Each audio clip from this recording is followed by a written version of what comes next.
hungry lion was hiding quietly in the jungle, watching a deer and her newborn baby. The mother deer had no idea danger was only a few steps away. Suddenly, the lion jumped out to attack. The frightened deer tried to protect her baby, but she was too weak. Then, something unbelievable happened. A giant elephant came running from the trees at full speed.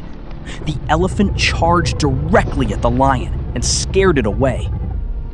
The baby deer survived and safely returned to its mother. Nature can be cruel, but sometimes it shows mercy too.